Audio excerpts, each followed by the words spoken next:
Regresamos a la consulta médica.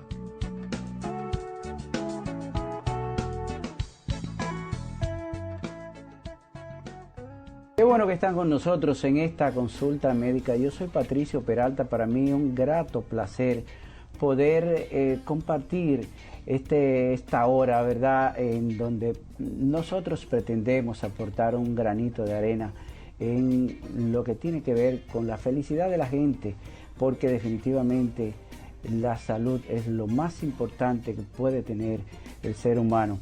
Nosotros, cada programa, pretendemos también a través de las inquietudes que ustedes nos manifiestan a través de las redes sociales. Ya ustedes conocen, ¿verdad?, la consulta médica en todas las redes. También ustedes pueden comunicarse con nosotros, enviarnos sus inquietudes con respecto a los temas que tratamos en este programa. Hoy yo quiero compartir un tema con ustedes a propósito de la celebración del Día Mundial. Bueno, durante todo el mes se va a hablar y se está hablando del tema del autismo.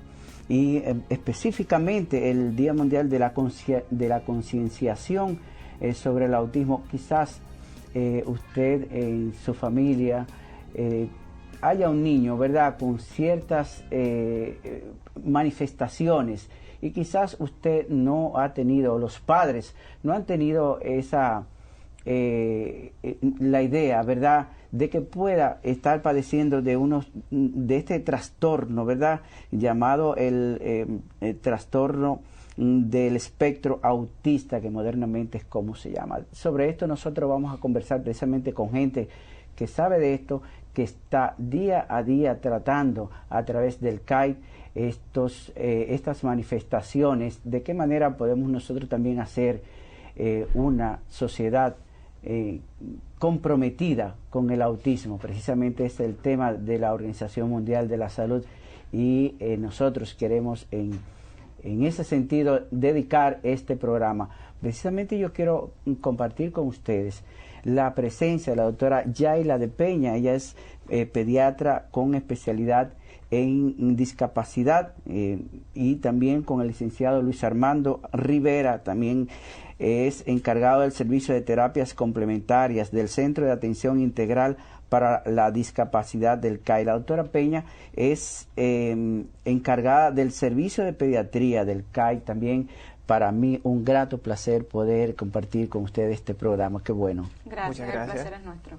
Bueno, yo creo que para mí sería de mucho crecimiento y ayuda, sobre todo, llevar a la familia dominicana y toda la familia del mundo que nos ve de qué se trata realmente, porque muchas veces por desconocimiento, tanto en la fase de descubrir, ¿verdad?, el trastorno o la enfermedad, yo quisiera ante todo definir de qué estamos hablando, si estamos hablando de una enfermedad, de un trastorno.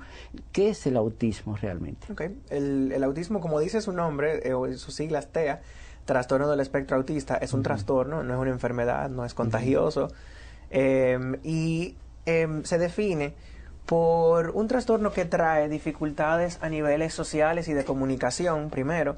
Segundo, viene con unas dificultades en términos de ciertos comportamientos estereotipados, y también en muchos de los casos viene acompañado de algunos temitas sensoriales, o sea, la manera en la que el sistema nervioso procesa toda la información sensorial que está alrededor de nosotros. Por ejemplo, aquí nosotros estamos conversando, pero hay un aire que está sonando, hay unas luces que están brillándome muy fuertemente en la cara, y algunos individuos diagnosticados con TEA luchan mucho para organizar esa información sensorial, para que el cerebro sepa filtrar qué es lo que yo necesito ahora mismo y qué parte de todo este bombardeo sensorial es que yo necesito y cómo yo lo puedo canalizar e interiorizar. Entonces, por eso nosotros decimos que es un espectro, porque no todos los individuos con TEA manifiestan el TEA de la misma manera. Todo el mundo, dos individuos con TEA, aunque estén en el mismo grado de severidad, dos individuos leves o dos individuos severos no van a tener la misma necesidad. ¿Qué produce?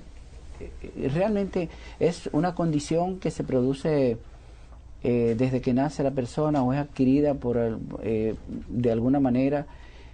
¿De qué se trata? ¿Cómo realmente se diagnostica esta enfermedad? Realmente el autismo, y es bueno que usted mencionara la diferencia entre trastorno, condición e enfermedad, no es una síndrome, enfermedad, por ejemplo. No es una enfermedad, es una condición en el sentido de que es un conjunto de características que son propias de ese individuo. Las causas son multifactoriales. Todavía falta mucho a nivel de investigación y a nivel científico para poder determinar exactamente cuál es la causa del autismo. Sin embargo, se han podido identificar muchos factores biológicos. Es una condición con la que se nace, aunque no todas las manifestaciones están presentes desde el nacimiento. Pero sí se ha visto, por ejemplo, que los cerebros de estos niños son diferentes en la forma en que procesan, pero también a nivel estructural. Hay áreas del cerebro donde se han visto diferencias estructurales en relación a la población sin autismo. Hay muchas manifestaciones que empiezan desde los primeros meses de vida, pero quizás son un poco más difíciles de identificar para alguien que no tenga el expertise. Pero ya cerca del año y medio, cerca de los 2 años, sí pueden aparecer manifestaciones que sean un poquito más fáciles de reconocer incluso por los padres. Estos niños muchas veces tienen, como decía Luis Armando, dificultad en la comunicación social. Es importante hacer esa aclaración de que no es solamente en la comunicación, sino en la comunicación social. Hay niños con autismo que hablan, que se comunican, pero la forma en que lo hacen no es la forma, digamos, adecuada o alguna incoherencia de acuerdo al contexto social en el que se encuentran. Muchos niños incluso empiezan a tener un desarrollo del lenguaje que es percibido como típico por sus padres y que en algún momento ese desarrollo se estanca o incluso puede haber cierta regresión y dejar de utilizar palabras que previamente el niño utilizaba. Casi siempre esas son las cosas que llaman más la atención de los padres, porque la parte de la comunicación es algo que la mayoría de la población le da seguimiento. Ya a los temas sensoriales que mencionaba Luis Armando, hay muchos padres que no los reconocen, pero sí te pueden decir, mira, yo no entiendo por qué mi niño no se deja peinar, o no se deja cepillar los dientes, o no me mira a los ojos. Y realmente estos niños, como decía Luis Armando, muchas veces no tienen todos los recursos a nivel neurológico para procesar esa información que reciben de su medio ambiente. Y hay estímulos que para nosotros pueden pasar desapercibidos, como el ruido del aire que mencionaba Luis Armando, y que a ellos los puede sobrecargar. Yo voy a insistir y yo creo que durante todo el programa podemos ir hablando precisamente sobre estos síntomas, porque yo creo que es una de las partes más importantes el poder identificar, que los padres y las familias puedan identificar a temprana edad, porque evidentemente es una condición que se produce a muy temprana edad, o sea, prácticamente el ser humano, la persona viene con esa condición, ¿no? ¿Por qué se produce realmente esta condición? Los genes evidentemente tienen que ver, ¿verdad? Con esa situación. Sí me gustaría brevemente que usted nos dijera qué es lo que pasa. Evidentemente el componente genético es importante. No tenemos un mapa exacto todavía de cuáles son los genes que pueden producir esta condición, pero se han identificado más de 100 genes que están involucrados en lo que es el desarrollo del autismo. Incluso podemos ver que la prevalencia es mucho mayor cuando tenemos un familiar con autismo. Y en gemelos idénticos homocigotos, casi siempre los dos tienen la condición. O sea que evidentemente sí, el tema genético es importante. Pero yo creo que también se habla mucho también de factores ambientales. Antes se tenía la creencia de que tener una madre distante era un factor. Eso ya sabemos que no es el caso, aunque una de las cosas a niveles terapéuticos que se puede trabajar mucho con esos niños es el vínculo con sus padres y con las personas alrededor de ellos, y obviamente eso va a traer mejorías en los síntomas del autismo. Pero ese debate de que si de exactamente de dónde viene, todavía nosotros no tenemos una respuesta certera. Es una combinación de muchísimos factores, así como decía Yaila también, no solamente en el caso de los gemelos, pero el hecho de tú tener un primer hijo con autismo, el segundo hijo que venga por ahí también tiene una gran quizás no tan gran, pero tiene un porcentaje interesante de también venir con el trastorno. Bueno, a mí me gustaría recalcar es la parte de la condición de cómo en la familia y los padres podemos darnos cuenta, y bien usted decía algunas manifestaciones, ¿cuándo? Pero a mí me interesaría saber y dar como información cómo una familia o unos padres que tienen un bebé pequeñito, porque definitivamente no sé hasta a partir de qué edad se empieza a manifestar esta condición. Una pareja de esposos que han tenido un niño, tienen una familia y entonces el niño, por lo regular, las manifestaciones que tienen cuando son muy pequeños no son determinantes, en el sentido de que un niño definitivamente no tiene control de sí, ni del habla, ni de nada. ¿Cómo realmente puede identificar unos padres que han tenido un niño un niño pequeño que puede estar siendo afectado por este trastorno? Hay algo importante que nosotros tenemos que tener en cuenta, que los niños tienen unos hitos del desarrollo que todo ser humano tiene, ¿verdad?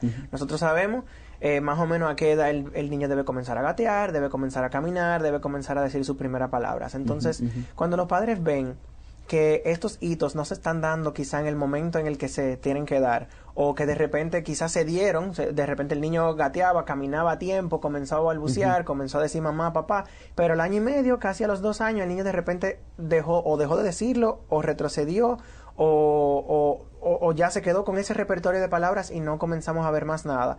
Ahí es cuando quizás los padres deben entender, bueno, pues entonces vamos a ir donde un psicólogo que sea especialista en diagnóstico para el autismo, para ver qué se puede hacer. Normalmente el autismo no se diagnostica antes de los 2 años, precisamente para darle tiempo también al individuo de desarrollar esas habilidades y de pasar por esos hitos del desarrollo.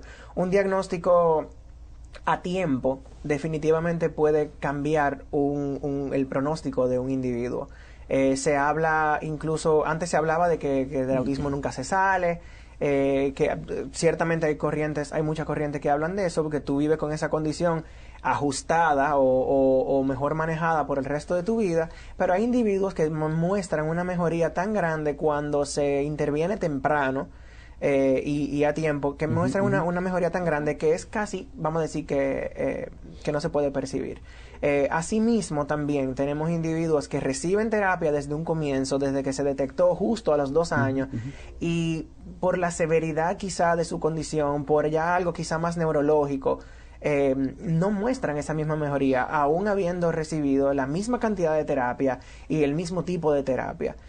O sea que por eso es lo que nos dice a nosotros, que además de la estimulación que es tan necesaria, hay unos temas y unos marcadores a nivel ya biológico y neurológico que son sumamente importantes. Esas son manifestaciones básicamente neurológicas, como usted dice, comportamiento.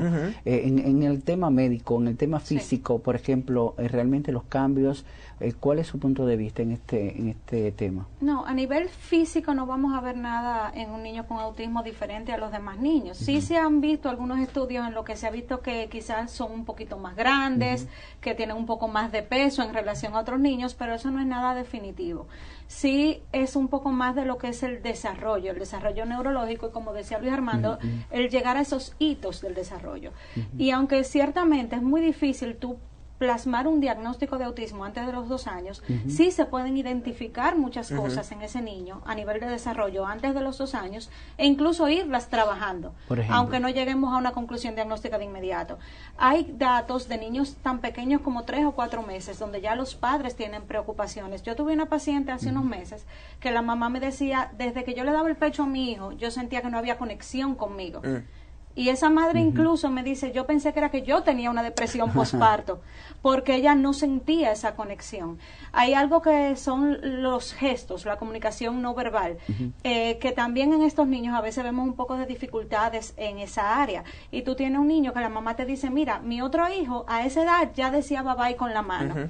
O si yo lo miraba y le reía, él reía también. Entonces a veces estos niños tienen dificultad para entender esas interacciones sociales no verbales y para imitar también esos gestos. Y ¿Ellos esa es una de las viven en otro mundo cosas. o viven en el mundo real donde vivimos todas las personas? Ellos o tienen viven en el mismo mundo que nosotros. No, yo digo dentro yo de su entiendo su pregunta. ¿no? La única diferencia es cómo ellos procesan los estímulos del ambiente. Yo recuerdo una vez, yo vi una entrevista con una joven con autismo ya de 12, 13 años, que por fin pudo comunicarse. Y ella decía, cuando yo miro a una persona a la cara, yo veo como 1000 imágenes en vez de ver una. Wow. Entonces, hay muchas cosas que quizás por la misma dificultad de comunicación de estas personas, que nosotros aún no sabemos, porque quizás ellos no nos han podido decir lo que sienten. Pero sí sabemos que hay mucho compromiso a nivel sensorial y que la forma en que ellos reciben los estímulos es diferente a la nuestra, y eso hace que su reacción al medio, pues, por tanto, sea diferente. Hay algo que quiero mencionar acerca de eso, de la importancia de mantener en cuenta lo sensorial, que como dijimos anteriormente no se presenta en todo el mundo igual, pero definitivamente si un niño está caminando en puntillas por mucho tiempo, o si un niño aletea o hace como vocalizaciones sin ninguna razón, es porque está compensando, o sea, o necesita información sensorial, o es demasiada la que está recibiendo y quiere reducir ese input sensorial. Entonces, ¿por qué esto es importante? Porque imagínense si cuando uno está ansioso, una persona neurotípica, como nosotros tres, más o menos, ¿verdad? Cuando uno está ansioso, que tiene ese lóbulo frontal como medio bloqueado, es difícil concentrarse, es difícil organizar los pensamientos para decir la cosa como la queremos decir. Comienzan quizá los temblores en las manos, sudan las manos. Imagínense pasar la vida así. O sea, porque la manera en la que yo organizo la información sensorial es primordial para yo saber cómo moverme dentro del mundo. Entonces, a un niño que no sabe moverse dentro del mundo, que vestibularmente no está muy cómodo, que no tiene buen sentido de propiocepción, que tiene que estar conscientemente filtrando toda esta información, ¿cómo va a comenzar a hablar a tiempo? Porque todavía ese cerebro está muy ocupado con todo lo otro que debería de estar pasando como un proceso automático y no se está dando. Por eso, cuando nosotros intervenimos con los padres, muchas veces yo le pregunto a los padres siempre cuando los entrevisto, ¿qué usted quiere? ¿Qué usted quisiera que su hijo haga? ¿Por qué usted trae al hijo al CAID o a la consulta, donde sea? Y casi siempre me dicen, yo lo que quiero es que mi hijo hable.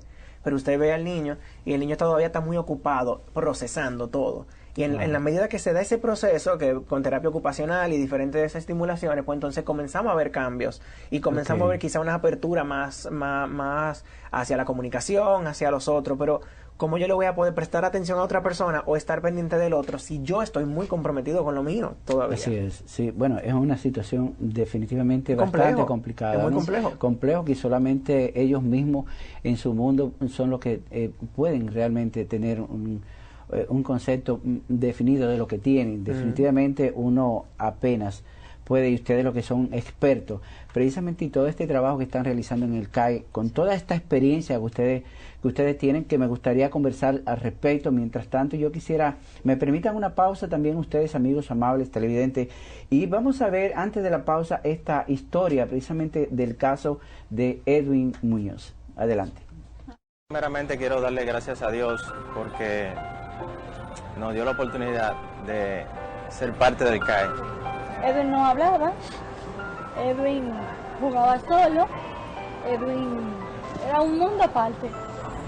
A través del CAI, nuestro hijo ha superado muchas de sus etapas que nosotros pensábamos que eran prácticamente imposibles. Hemos sido muy bendecidos al ser parte del CAI. Edwin aprendió, Edwin no sabe leer, Edwin sabe escribir, Edwin tiene sus problemitas conductuales, pero eso yo lo veo como mínimo, con todo el mundo de conocimiento que él se lleva de acá del CAI, sobre todo el amor, que siempre le vi y le veo a los especialistas cuando lo ven a él, con el amor y la paciencia.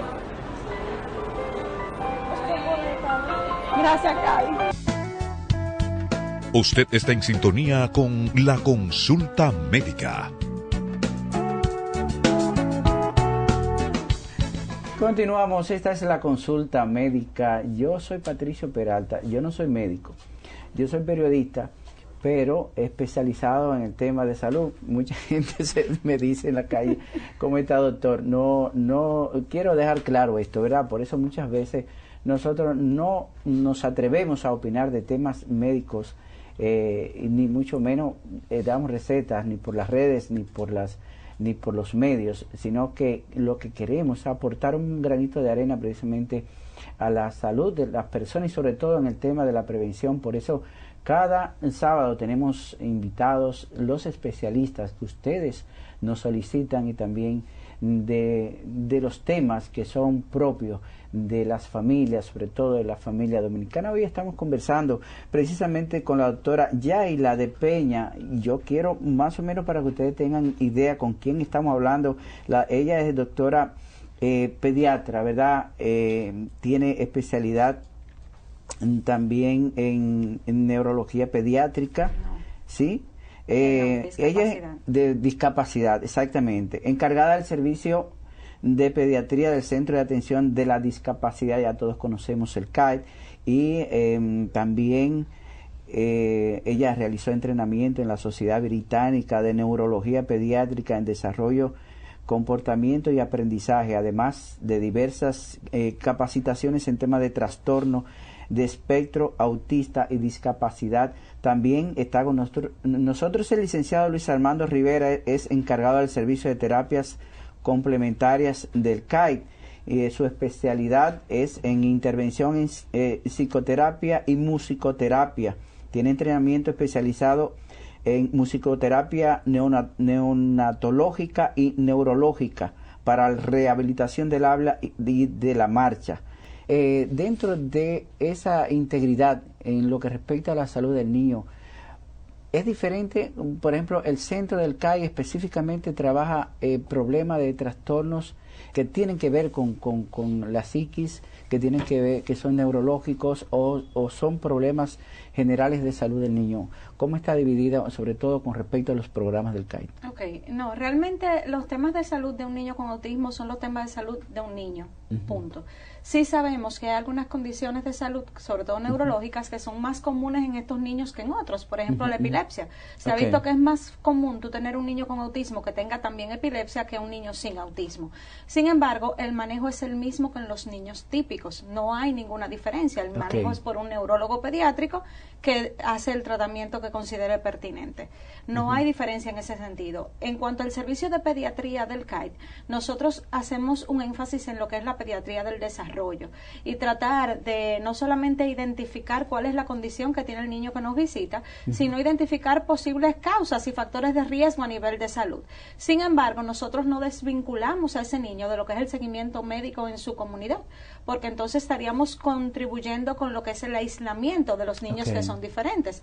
Y al fin y al cabo, si un niño... Porque se trata de eso, de la inclusión. Exactamente. Claro. Entonces el niño tiene que recibir los mismos servicios de salud que recibe el resto de la población. Y nosotros hacemos mucho énfasis en eso.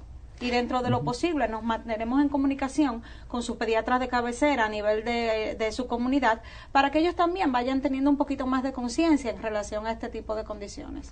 O sea, es una atención totalmente integral, sí, ¿no? Lo es. Con la familia, con la comunidad, claro. Y evidentemente con el niño también. El autismo, en este caso, que es el tema que nos ocupa hoy, tiene diferentes niveles, o podemos hablar de autismo en un grado menor o autismo en, bueno, o trastornos más bien, porque ya sí hemos definido, ¿verdad?, que no se trata de una sola condición, sino que son varias condiciones que se dan en el niño, ¿verdad?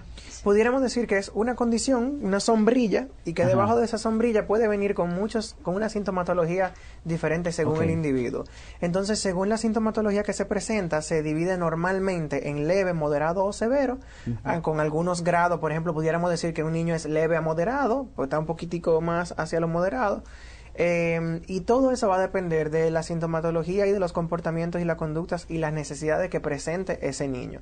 Pero habiendo dicho esto, no son casillas fijas, en el sentido de que dos niños leves no tienen por qué ser iguales, porque son niños. Una de las cosas que quería mencionar acerca de uno de los reportajes que vimos ahora es que esa madre decía, bueno, mi hijo tiene unos problemitas conductuales.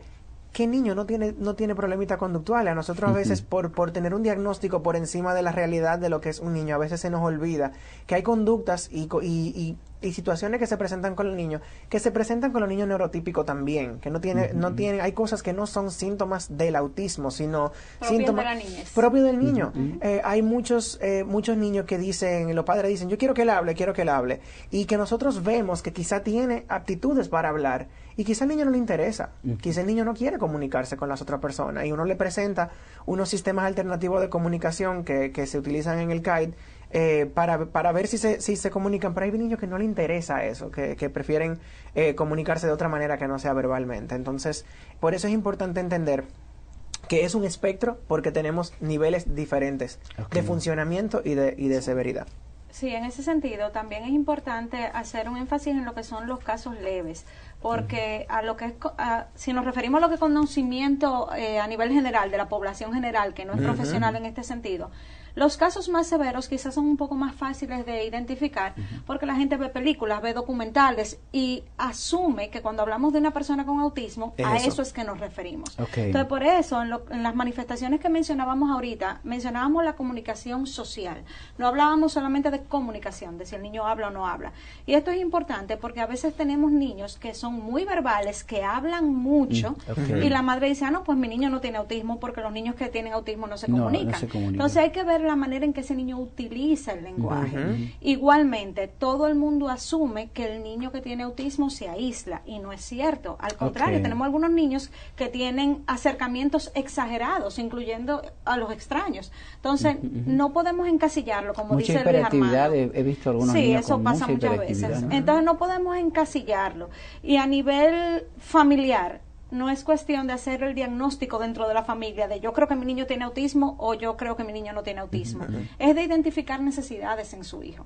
Decir, mira, a nivel de desarrollo, yo veo que en mi hijo algo quizá no anda bien, o yo veo algo que no es igual a los demás niños. Y buscar ayuda, buscar un profesional, porque al fin y al cabo, ninguna ayuda está de más. Y hacer una visita por una demanda, una preocupación, y que resulte que no fue nada, pues mejor, perfecto, pero si el niño necesita alguna intervención, mientras más temprano, pues el pronóstico mejora. Porque aunque decía Luis Armando, y es muy cierto, tenemos niños que le podemos dar todas las terapias del mundo y no mejoran como uno quisiera, pero sí estamos seguros de que para que ellos alcancen su máximo potencial necesitan intervención.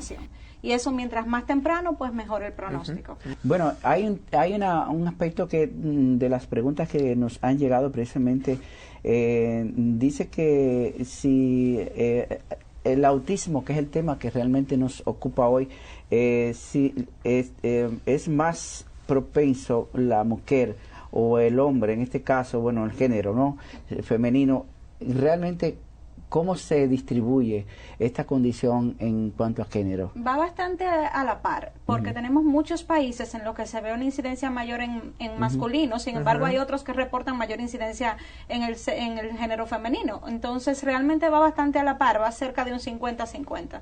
Y no hay nada hasta el momento que demuestre que hay una predilección de género. Y hay algo también importante, que a pesar de que nosotros a nivel mundial se dice que uno en 59 niños viene con un trastorno del espectro autista, se han observado también cambios en esas estadísticas a nivel regional. Por ejemplo, en Corea del Sur hace como unos 2 o 3 años hicieron un estudio de la incidencia y vieron que había como 1 en 37, una cosa así.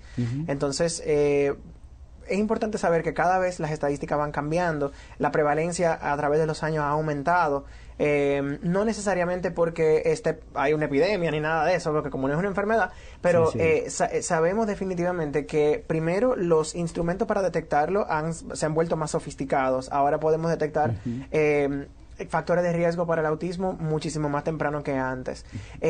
Pueden existir algunos factores ambientales que desconocemos todavía, que estén haciendo que la prevalencia aumente, pero definitivamente sí tiene mucho que ver con que los instrumentos han cambiado y que tenemos cosas más sofisticadas ahora para poder... ¿Por dónde andarían aquí en la República Dominicana los números con respecto a estas diferentes trastornos, podemos decir, en los niños? Bueno, en cuanto a estadística real, pues andamos bastante cerca de lo que es la población internacional. La diferencia puede venir en lo que son los casos detectados, porque todavía tenemos muchos casos de autismo y de otros trastornos del desarrollo que nunca son llevados a un lugar en busca de evaluación.